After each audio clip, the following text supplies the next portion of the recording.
Olá, tudo bem com vocês? Hoje nós vamos discutir sobre um pensador camaronês que tem se falado muito, comentado muito sobre ele. Não é comum nós estudarmos pensadores africanos, latinos, pois predominou na academia uma cultura de uma filosofia e que se para fazer filosofia deve se morar na Europa, porque lá, né, de certo modo é um grande holofote, né? E isso é cultural. Já começa aí a questão da segregação, né? Bem, mas hoje estamos aqui para quebrar essa casca quase que impenetrável da filosofia europeia e discutirmos o pensador que é PhD pela Universidade de Paris, Sorbonne em Paris, e que tem gerado muita reflexão no âmbito acadêmico e, claro, não poderíamos deixar de mencioná-lo, de discutir sobre o seu pensamento aqui, tá? Então, vamos discutir hoje, vamos conversar com ele, que é vivo, 63 anos, Achille Mbembe. E sua teoria da necropolítica, tá? Da necropolítica. Para quem não conhece o Achille Mbembe, é esse aqui. Fala-se também muito hoje no lugar de fala, né? Eu, em condição de branco, falar de um filósofo negro, muitos já vão achar estranho, né?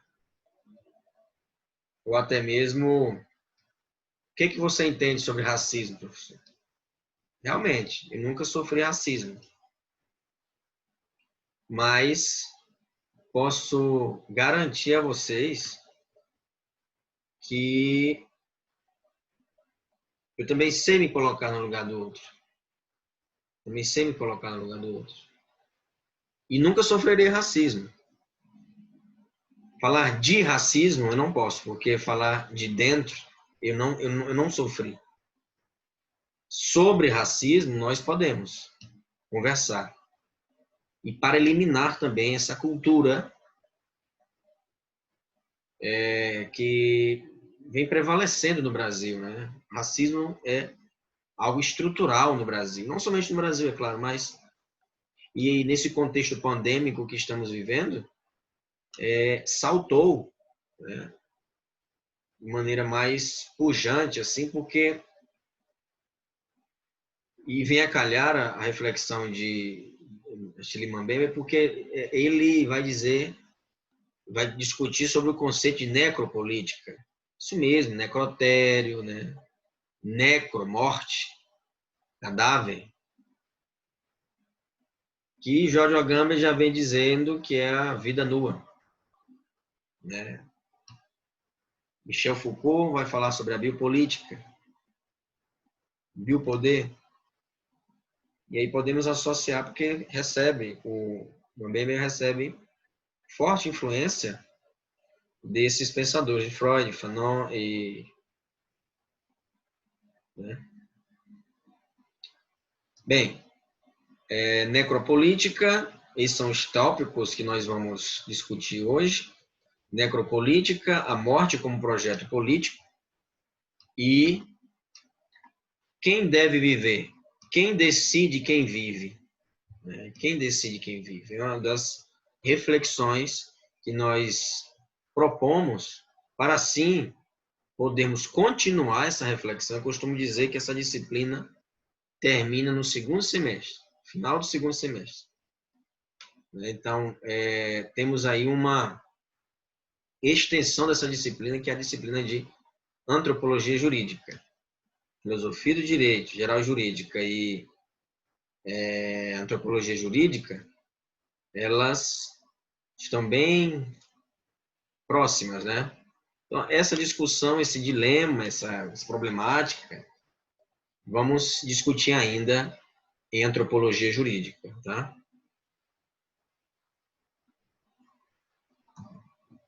Então, um pouco da história desse camaronês.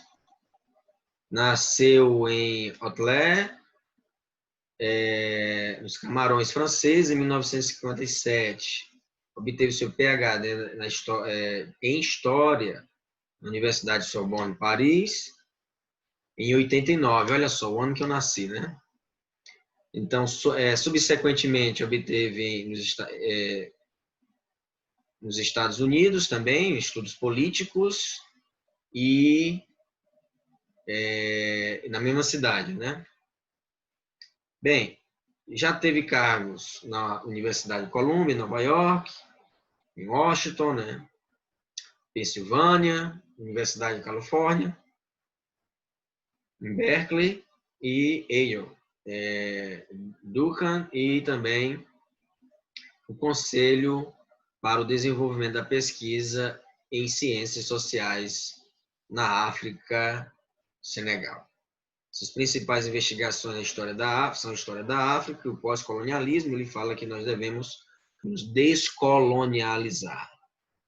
Sobretudo, nosso país, que foi colônia de Portugal e teve uma grande trajetória, colônia de exploração, lembrando, um grande período que nós passamos um processo de escravização. Né? Escravização. E esse processo implantou no imaginário, né, social brasileiro esse sentimento que o negro não importa, que a vida negra realmente menor, de menor valor.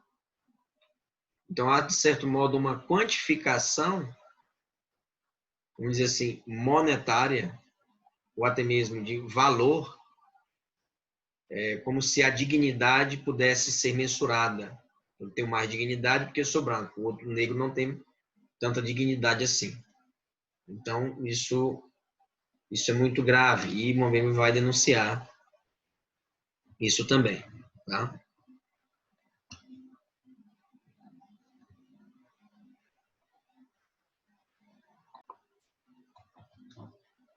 Com isso, ele vai escrever 2 livros. Os principais livros dele são Crítica da Razão Negra, é um livro generoso, né, denso, e Necropolítica, né? E um ensaio que tornou-se livro, né? Um ensaio também bem generoso, né? E tornou-se livro aqui no Brasil, se não me engano, foi em 2018 foi publicado. Ele recentemente rejeitou o termo, né? Ou seja,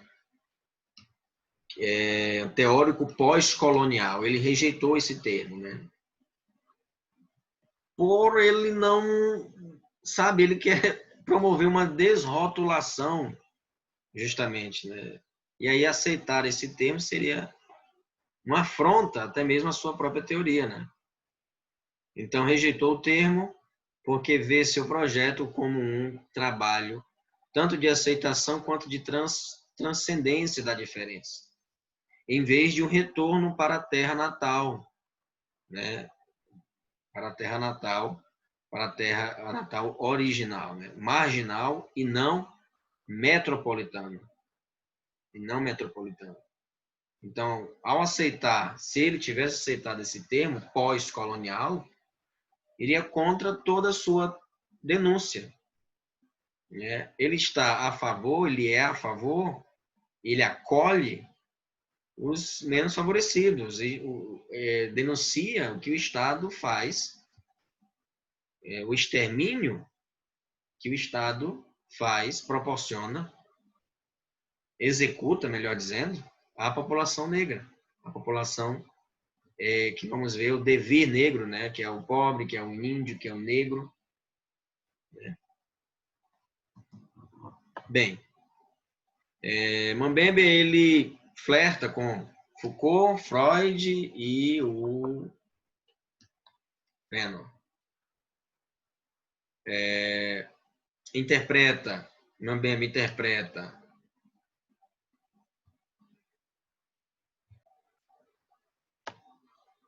recebe influência, como nós já tínhamos falado, de Agamben, conversa, né, com Agamben, dialoga também com Foucault, Freud e Fanon.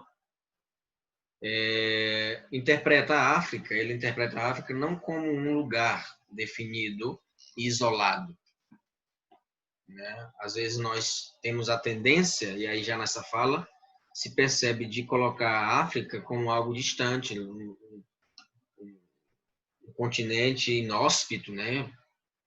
Estranho, né? à humanidade, mas como uma relação tensa entre si e o resto do mundo, que se desenrola simultaneamente nos níveis político, psíquico, semiótico e sexual.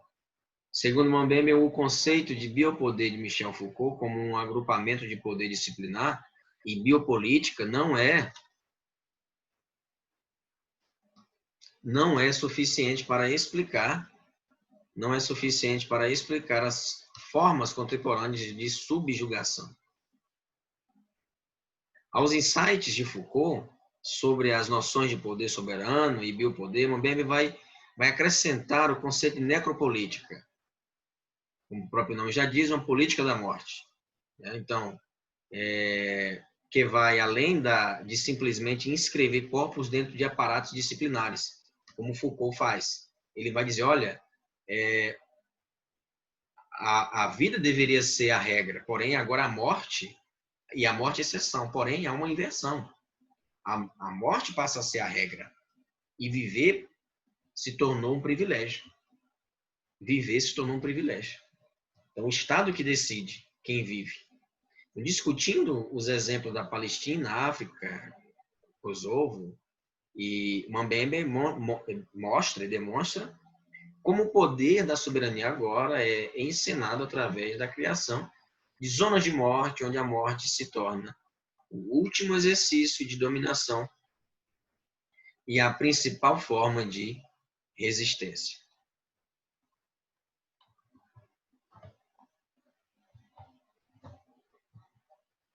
Bem,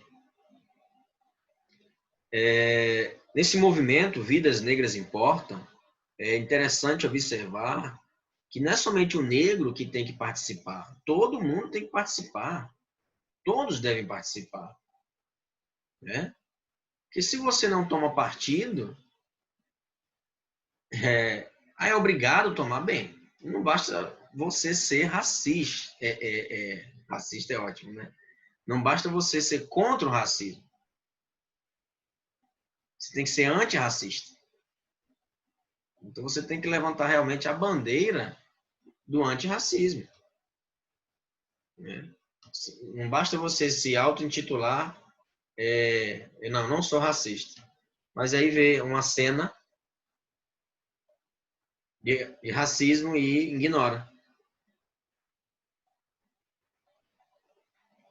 Não é gerida, ou seja, não é gerida por nenhuma racionalidade a necropolítica, pois é a morte que conduz o projeto de ceifar e tolher vidas, sendo o racismo catalisador, o movimento racista catalisador dessa estratégia perversa contra os indígenas, contra os negros, os refugiados.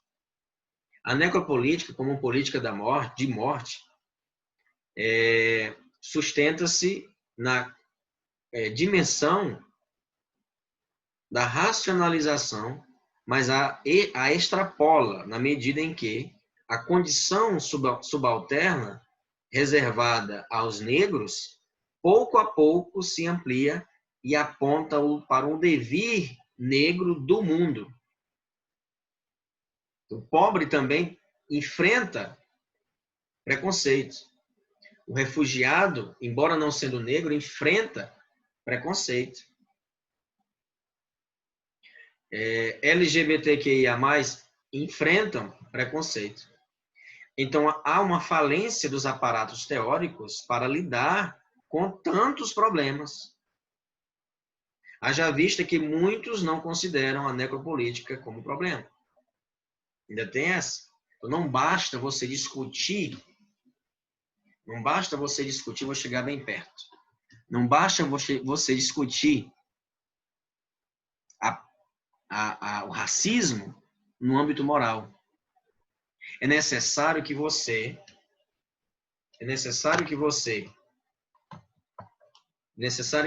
entenda que o racismo deve ser discutido também numa perspectiva política. Né? Política. Dizem por aí que o coronavírus não escolhe a sua vítima. Tá certo. Mas vocês vão concordar comigo que as populações mais carentes estão mais vulneráveis ao coronavírus, devido à falta de saneamento básico, devido à falta de um aparato, ou até mesmo uma rede de apoio que garanta álcool, máscara, água potável e, claro, comida. Tem muitos estudantes que, às vezes eu fico preocupado, sabe, gente? Tem muitos estudantes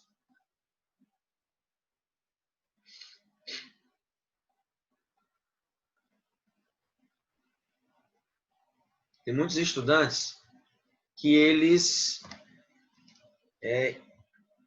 têm comida somente na escola.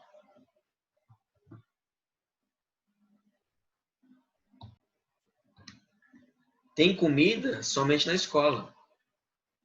Então, quantas crianças já não perderam, né, dezenas de quilos, né, estão desnutridas, doentes, anêmicas? Difícil, viu? Difícil. Às vezes nós reclamamos que a internet é ruim e tal, aqui de Corrente, mas os estudantes que estão, pelo menos os que acompanham aqui, não podem reclamar. Evidentemente que tem um sacrifício por trás, eu não conheço a realidade e as peculiaridades de cada família, mas temos que observar também quem não tem acesso, né? Quem não tem acesso.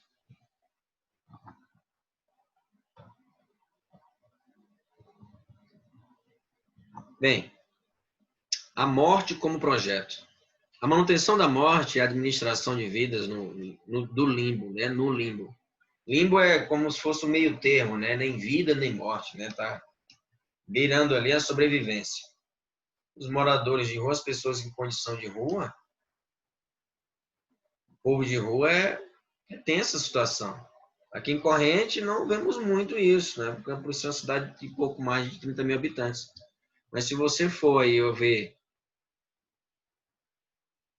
dobrou a população. Por quê? Porque muitas pessoas perderam o emprego, foram despejadas, não tem casa, não tem como sobreviver. E aí? Morar na rua.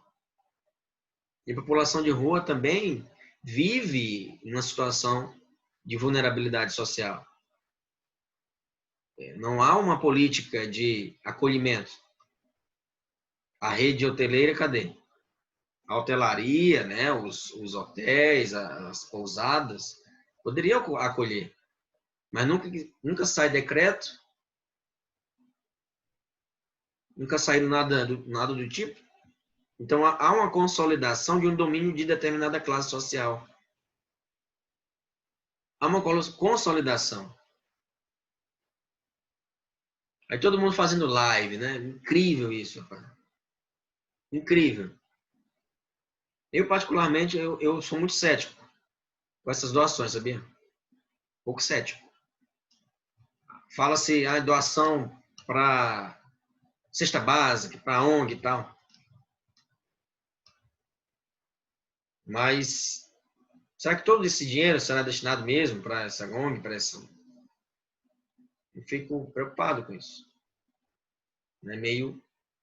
Isso meio, né? Fica um pé atrás. É viável, é louvável, é ótimo, que bom que está fazendo.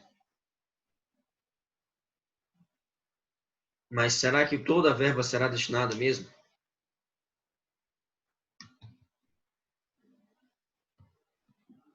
Como a democracia pode aceitar diferentes opiniões, mesmo que aquelas que são contra o próprio Estado democrático de direito?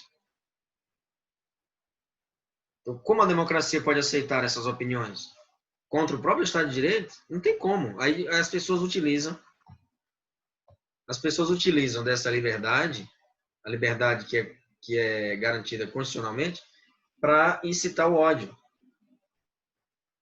Para incitar o ódio, para, sabe, estimular a violência contra a própria democracia que ela mesma deu o direito de você falar. Pô, é uma grande falta de escrúpulo, né, contra a própria democracia.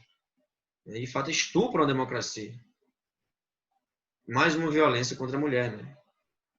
Realmente a democracia é uma mulher que é violentada continuamente.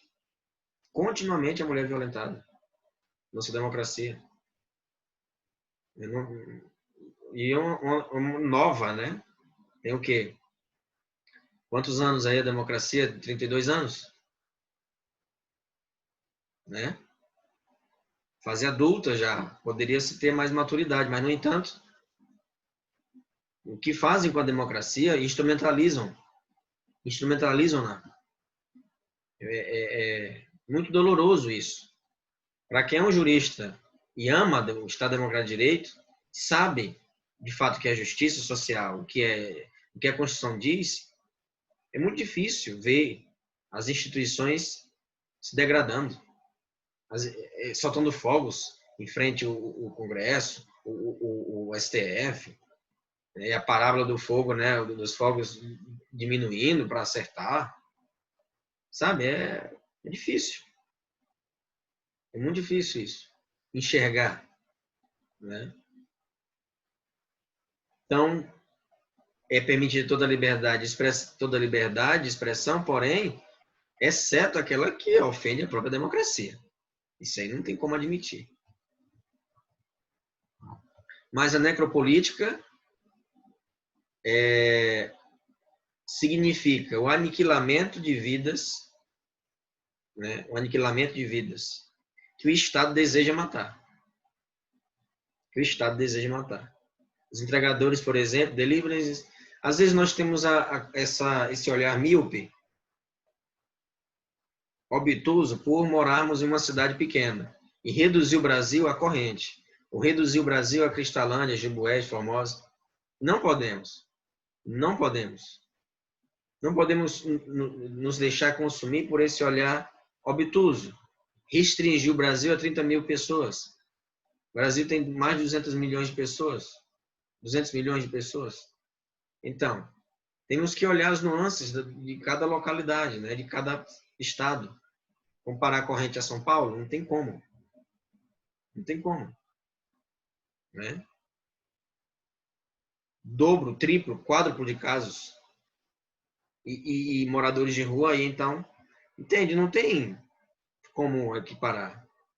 Esquecemos, estamos aqui, aí esquecemos, né? Parece que, tá bom, estamos guardados aqui, uma cidade pequena, vamos dar um jeito.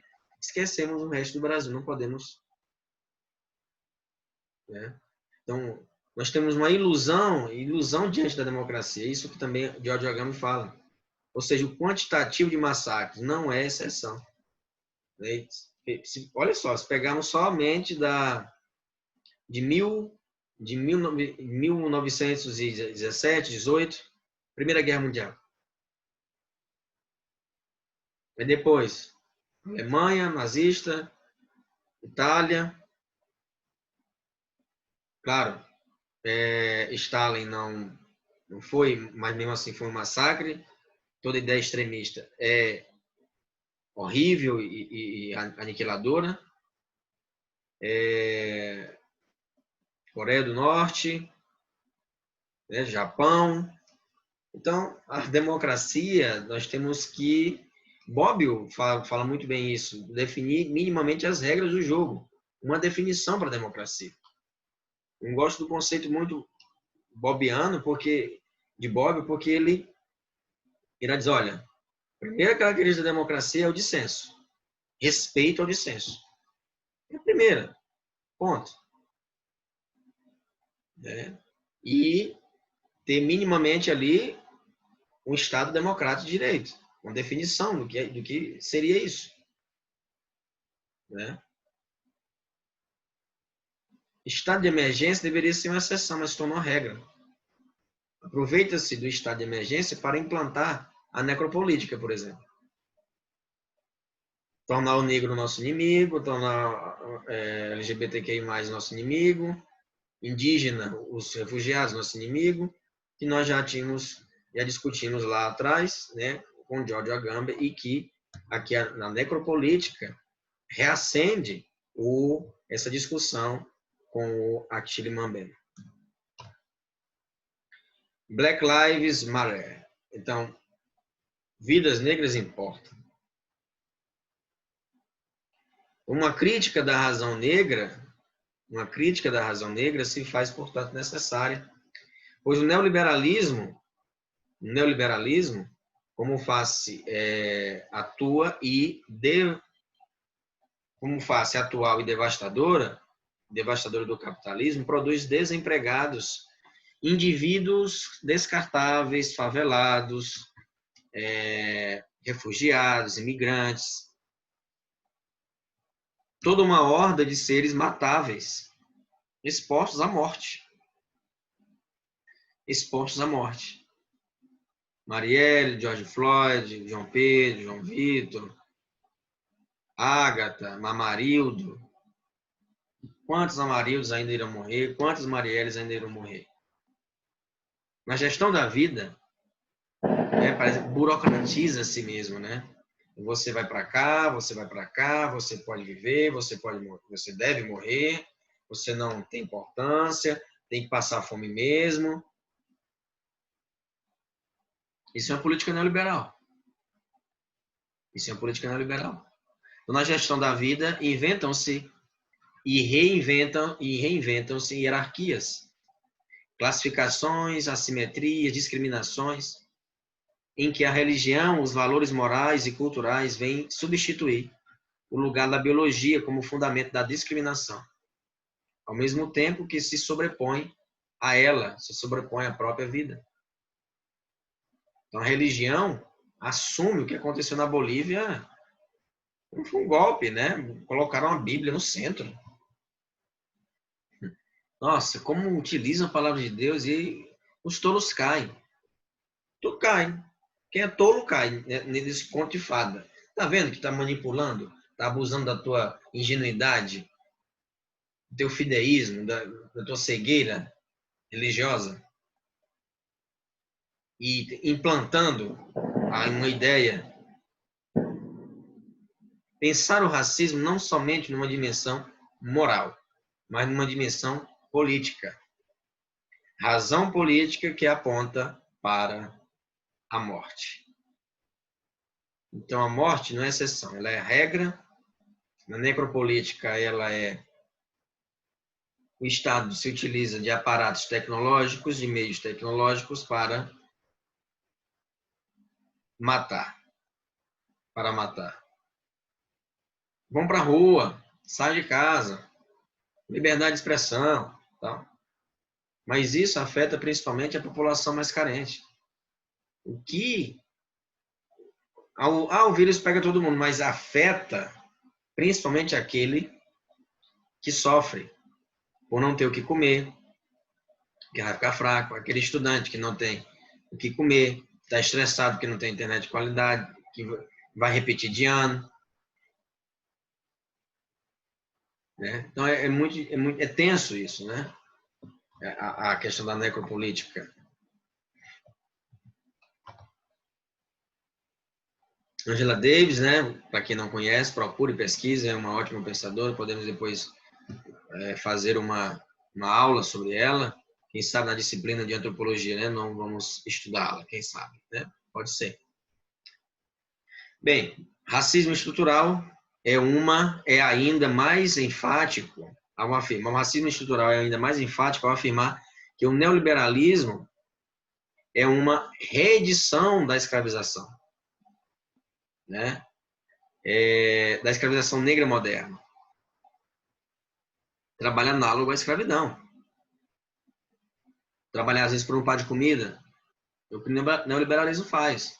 O que esses entregadores têm sofrido, gente, não tá no gibi.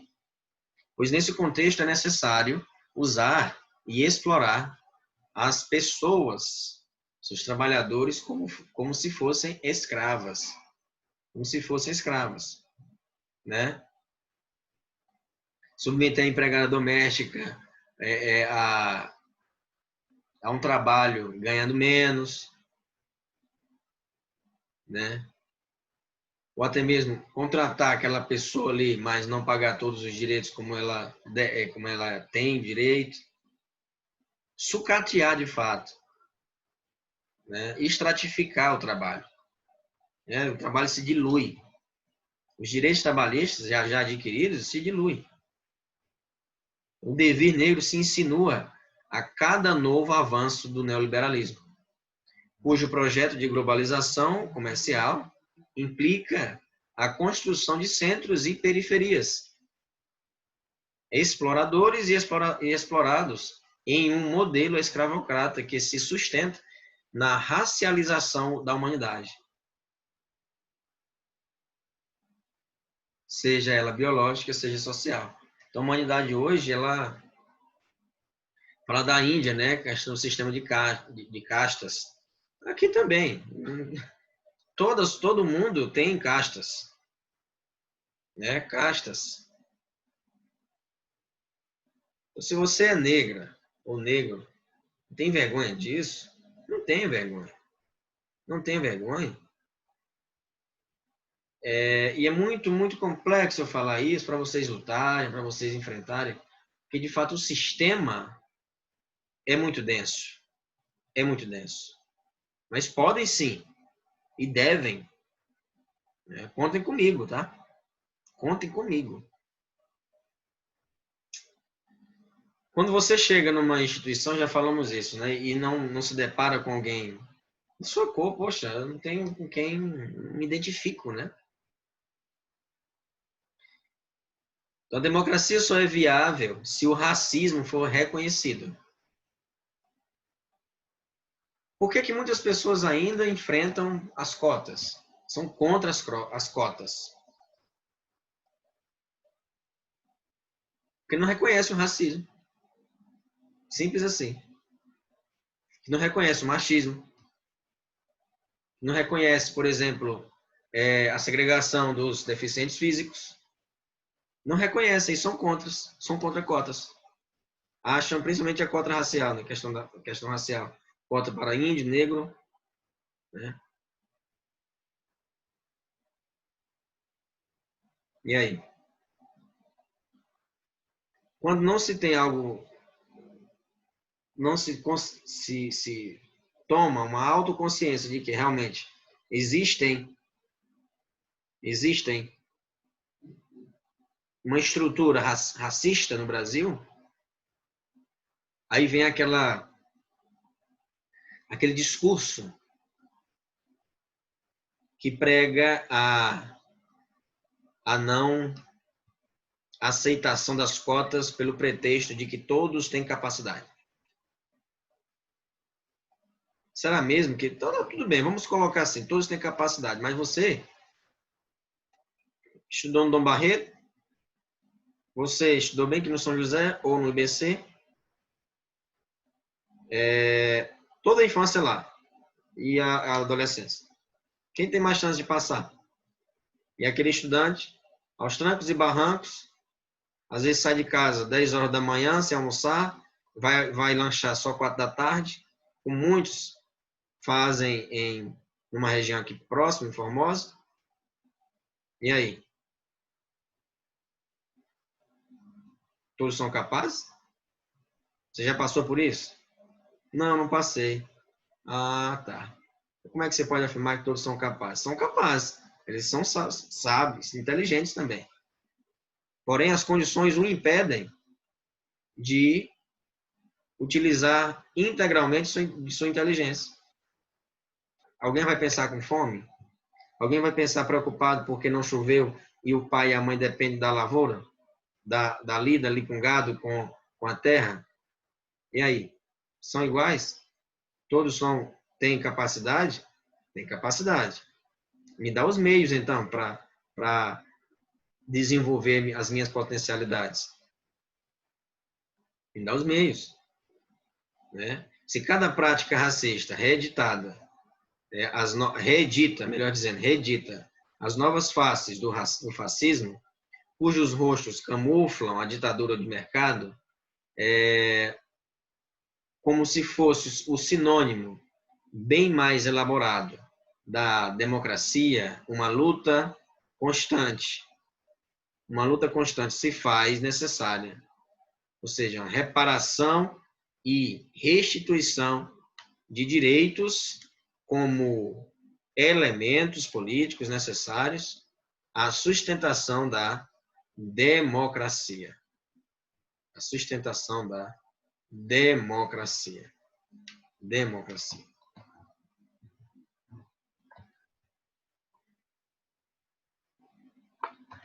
Bem, é necessário haver uma abertura de experimentações críticas da branquitude, tomada como identidade racial normal. Por isso que há, se não me engano, é um autor espanhol, pintor espanhol. Tem uma pintura dele, eu esqueci o nome, eu vou lembrar. Tem uma pintura dele,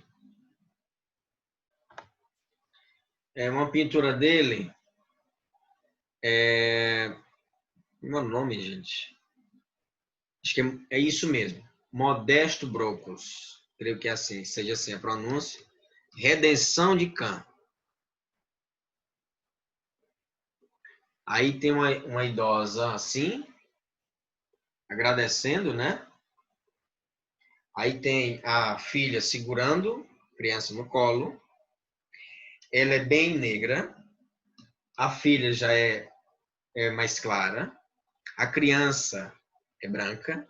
Casou com um branco, né? Com um homem pardo, vamos dizer assim. E ela está agradecendo. Aí muitos que não entendem a arte, né, acham que está agradecendo a Deus pela vida da criança. Eu já vi uma interpretação dessa. Não, está agradecendo a Deus por ter esse embranquecimento, né? Por ter esse embranquecimento. E não, também tem uma interpretação que, né, a criança não vai passar pelo mesmo trauma que elas passaram. E aí a geração está branca. Se normatizou, né? A normalização. O embranquecimento. O Olho Mais Azul de Toni Morrison fala sobre isso também, né? Através, é claro, da literatura. É uma identidade padrão diante da qual os outros grupos, aparecem como desvio em sua desqualificação. Nesse sentido, o conceito de necropolítica de Achille Mbembe, ele permite lançar um olhar mais aguçado para a racialização das relações e práticas sociais, as quais implicariam a produção de inimigos em sua relação com o racismo estrutural. Em sua relação com o racismo estrutural, né? Com o racismo estrutural. Então, a insegurança e o medo gerados pelos inimigos autorizam o Estado de Direito a agir em condições de exceção. E aí, novamente, voltamos a Agamben, né? Não deveria ser regra a exceção. A exceção passa a ser regra. Então, aparentemente antagônicos, democracia e produção da inimizade compõem o paradoxo constituinte e potencializador da política nos Estados de Direito. tendo como veste a necropolítica, uma política de morte. Revisitar o racismo estrutural e lutar pela produção de uma outra ética e de uma justiça não racializada demanda... Quantos juízes negros também você conhece? No Brasil, dá-se mais sentenças para negros ou para brancos? Quem é mais é a população menos vulnerável a isso? É a população negra. Geralmente a população negra é pobre também. Estou dizendo que não existe racismo para os poucos negros ricos. Existe também. Existe. Vai dizer que a Glória Maria, uma profissional de altíssimo nível, não sofreu racismo? Entende? Então, o Estado escolhe quem vai viver, o Estado escolhe quem vai morrer. Cria-se essa fronteira entre o branco e o negro, esse muro estrutural. E há um incutimento no negro, no movimento, até mesmo na cultura negra, que eles são inferiores, que ele tem que ser assim mesmo. Eu já escutei mães do ensino médio, já escutei mães falando que o filho dele ia ser isso mesmo, esse pedreiro. Não, mãe, vamos pensar mais, vamos ultrapassar isso. Quem sabe o seu filho será o primeiro a se formar no curso superior? Não, professor, isso é para quem tem dinheiro. Tá vendo? Ela é assim, foi educada assim e educou o filho assim. É culpa dela? Toda uma sociedade, toda uma estrutura, né? E aí, se o negro chega num cargo de magistrado, da magistratura, ou um cargo de uma multinacional, ou até mesmo professor universitário, às vezes as pessoas encaram, olham com estranheza. Olham com estranheza. Peraí, como assim?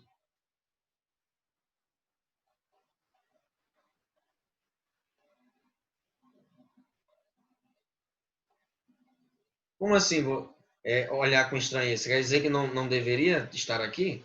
Esse cargo não era para ele? Olha, ele é negro. Eu fico pensando assim, e às vezes as pessoas, para se referir a uma outra, aquela menina negra, como se não tivesse nome.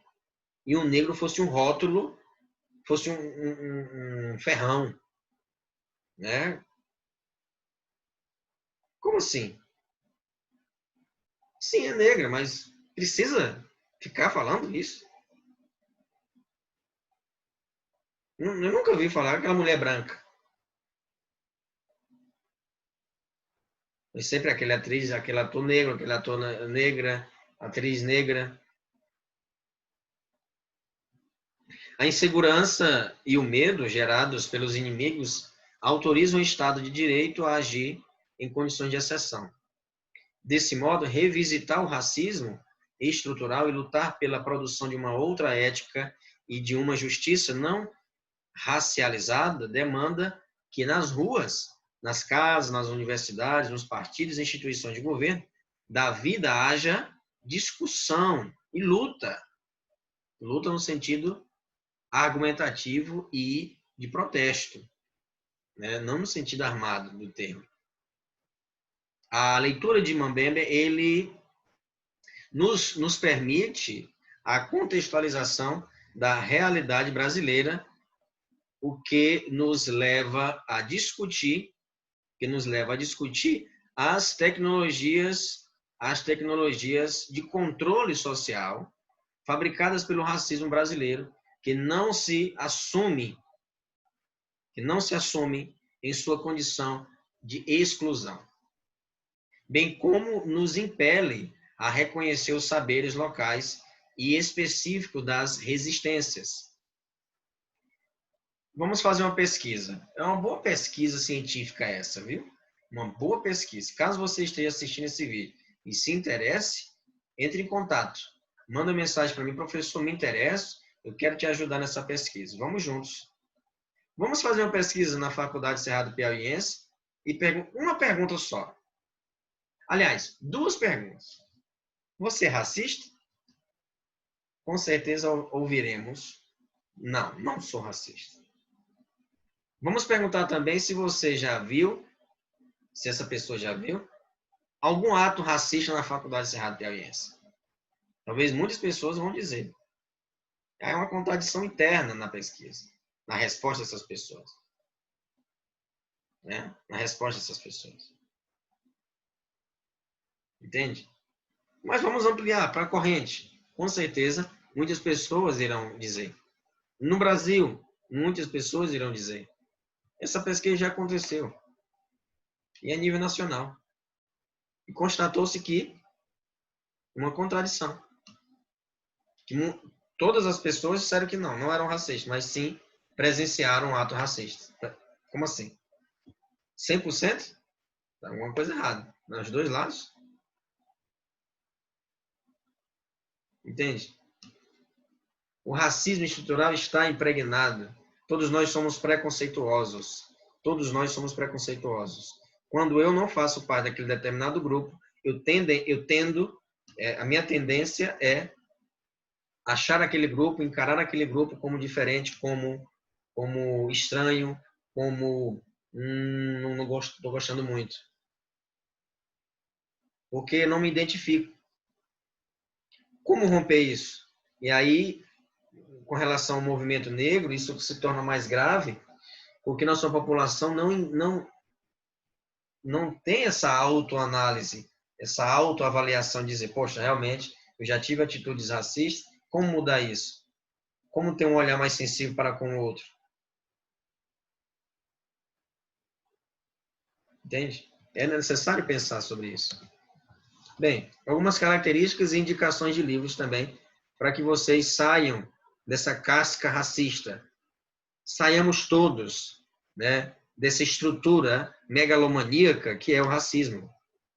E lembrando, mais uma vez, já disse isso e repito, todo racista é burro.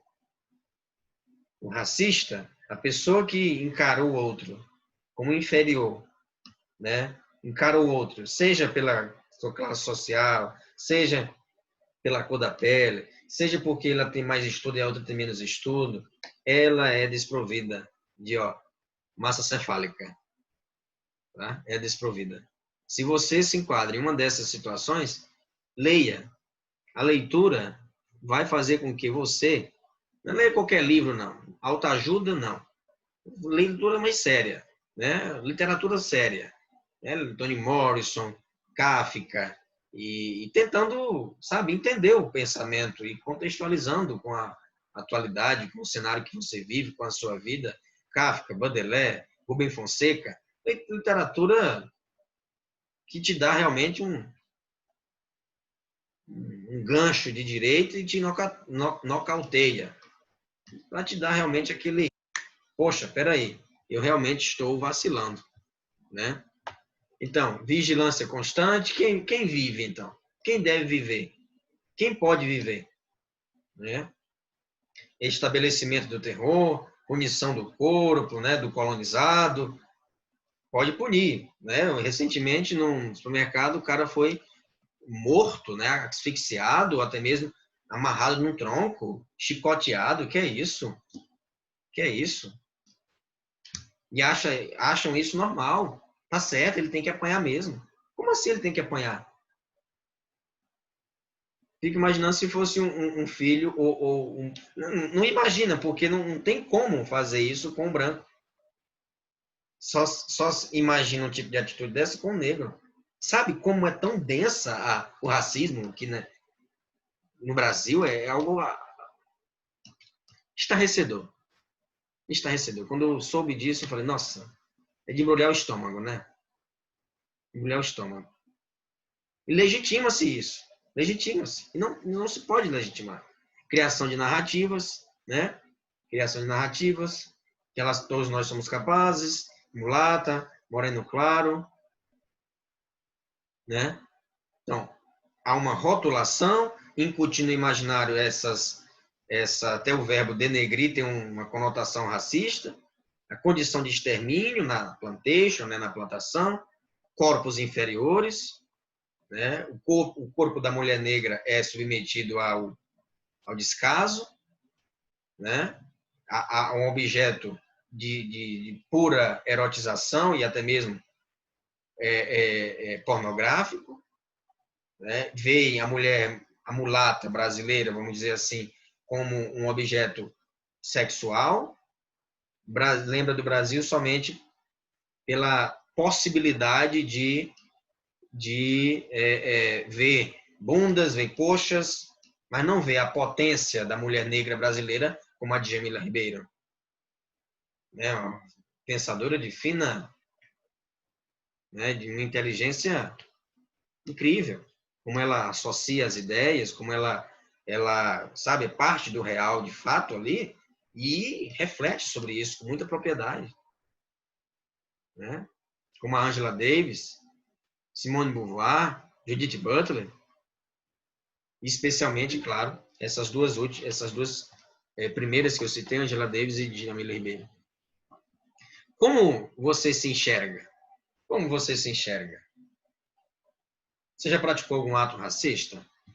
Você já praticou algum ato racista? Faça essa autoavaliação, né? Se revolte também, né? diante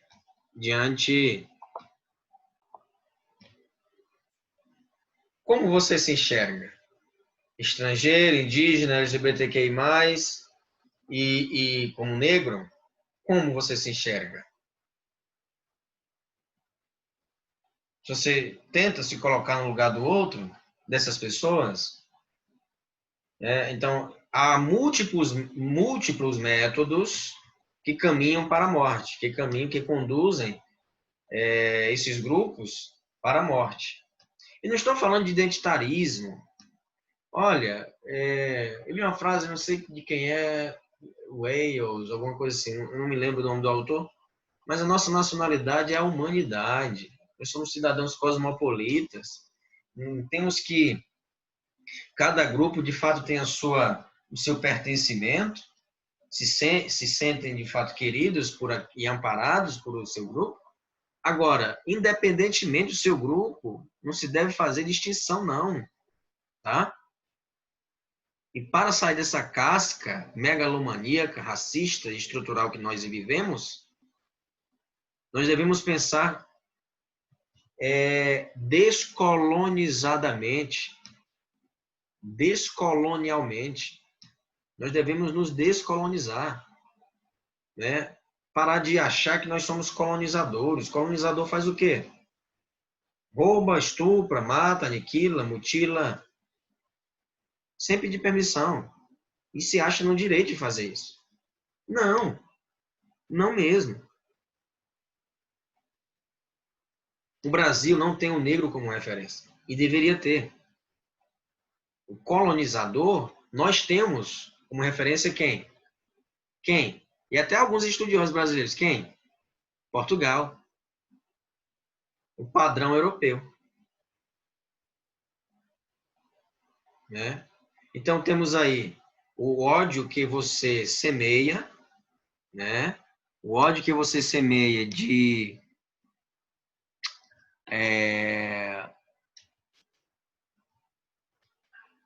não dá para ver direito aqui, Angela e Thomas, né?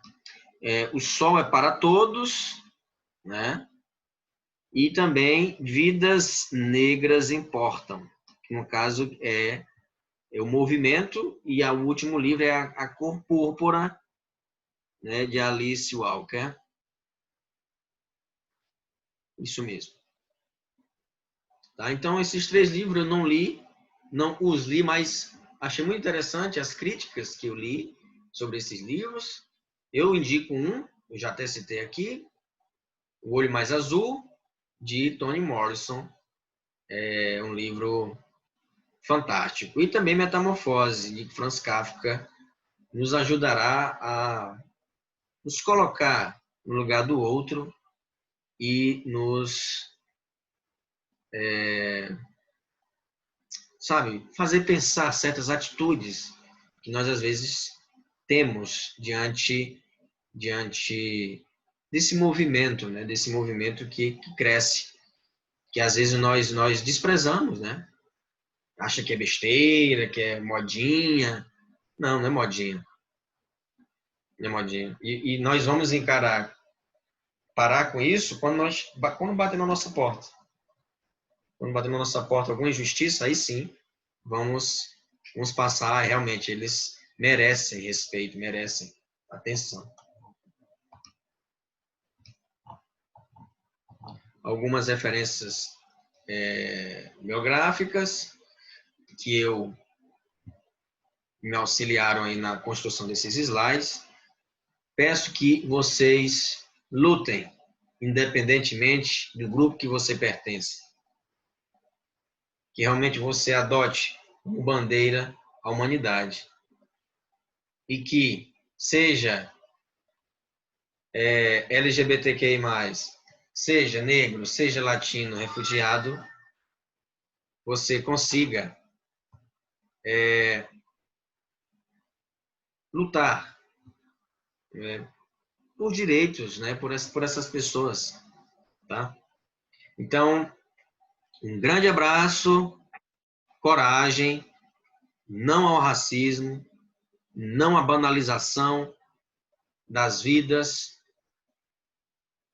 sim a uma cultura de paz, a uma cultura mais sensível e empática.